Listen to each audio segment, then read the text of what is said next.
It's John Beaudin, Rock History Book, Rock History Music. But this channel is Rock History Book, and it's Today in History. How you doing? Thank you for joining us. If you want to support the channel, there are links in the description. But it is August 13th as we're looking at two huge bands. Did you notice on the banner, one of them? Was that not Walter Becker and Donald Fagen? Steely Dan was one of them, but we'll let you know who the other one is in a second.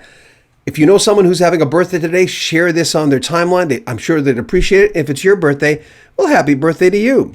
1949, the guy on the right-hand side, Cliff Fish, bass guitarist for Paper Lace, the night Chicago died, remember? Born in Ripley, England, Derbyshire. I'm probably butchering that. He's 73 years old. Congratulations. Dan Fogelberg, 1951. Born in Illinois, died December 16th, 2007. You know, Dan was only 56 years old, and man, what a body of work. Twin sons of different mothers. Oh, I love that album. 1951, Rick Parnell, British rocker, drummer for Atomic Rooster, Spinal Tap. Born in London, England. Died in 2022. 1952, guitarist vocalist Hughie Tomlinson of the Outlaws. Thomason of the Outlaws and Leonard Skinner is born in Tampa, Florida. He's 70 years old. 64, Ian Holland. I think that's how you say it. Norwegian metal drummer for Europe. Remember the Final Countdown? Yeah, you know.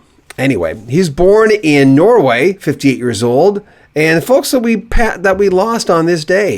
In 1982, Southern soul rocker Joe Tex dies of a heart attack. He was 47 years old, died in Texas. In 2003, songwriter-producer Ed Townsend dies of a heart attack at the age of 74 in San Bernardino, California. He wrote Marvin Gaye's Let's Get It On. And we should mention him for sure. In 2005, Francine Baker. She was Peaches from Peaches and Herb. She dies after a long illness in Hyattville, Maryland, at the age of 58 years old. In 2009, Alan Schellenberger, drummer for Lit, dies of cancer at the age of 39 in California. In 2001, U.S. singer-songwriter Nancy Griffith died at the age of 68. Remember, she had that beautiful vibrato voice? She was such an amazing singer. And folks who didn't even like her brand of sort of Americana / country folk, still, so many people still liked her because it was just, to her, it was like she was in her own lane. In songs and albums, Elvis Presley, Girls, Girls, Girls album is certified gold. In 1964, the Supremes record Baby Love at Motown Studios. In 73, Leonard Skinner released their debut album. Remember that? Simply titled Pronounce Leonard Skinner. In 1977, Yes scored their second UK #1 album with their 8th studio album, Going for the One. 1983, Casey and the Sunshine Band were #1 in the UK charts with Give It Up. I like that song. 2021, Rude, the debut single from Canadian band Magic, was #1 on the U.S. singles chart. 2022, Beyonce's album Renaissance goes #1 in America. No pictures for Beyonce. She's not really in our lane, but we thought we'd mention it. Signe Anderson, there she is on the right-hand side. She was only with Jefferson Airplane for one album, and she passed away a few years ago. In 1965, Jefferson Airplane make their stage debut in San Francisco's new club, The Matrix. Did I say Starship? Meant Airplane, in case I said it wrong. She was so cute. In 1971, Pink Floyd played their first ever Australian date at the Festival Hall in Melbourne. Where did I? Oh, I already did that one. Oh, it does this sometimes. Sometimes our software goes a little crazy, so we have to like... Oh, let me just push this out of the way. Production skills, huh?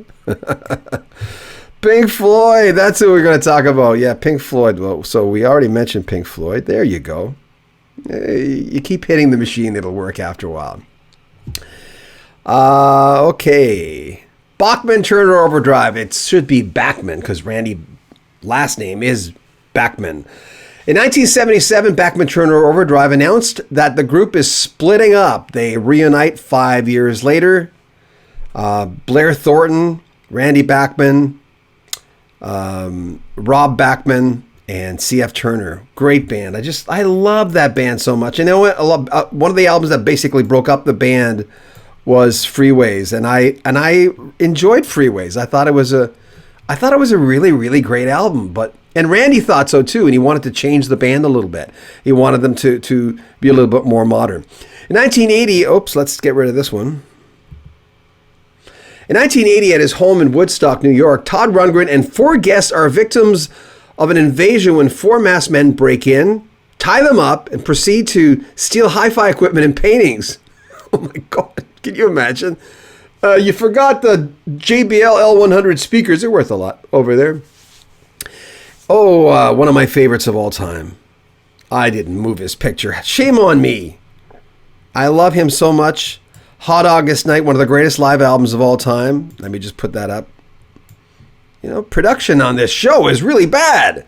1992, Neil Diamond played the first of 6 sold-out nights at Madison Square Garden in New York. Diamond would make over $40 million from touring this year, the second highest in the music industry. Just love the man. And I don't think I moved that picture either. Oh, I did. Steely Dan broke up in 1981 and reformed and began U.S. tour at the Palace Auburn Hills in Michigan. They got back together on this date. And in 2007, Amy Winehouse pulled out of 2 Rolling Stone gigs in Hamburg, Germany, citing exhaustion. Well, she was going through an awful lot of stuff. Anyway, thank you for joining us. We appreciate it. We love doing this for you every single day. If you want to help support the channel, there are links in the very top of the description. Today in history is an important thing. I learned a lot. I hope you do too. And if it's your birthday, happy birthday. Make sure you share the videos to anyone whose birthday it is today, August 13th. This is John Beaudin. This is Rock History Music. Take care.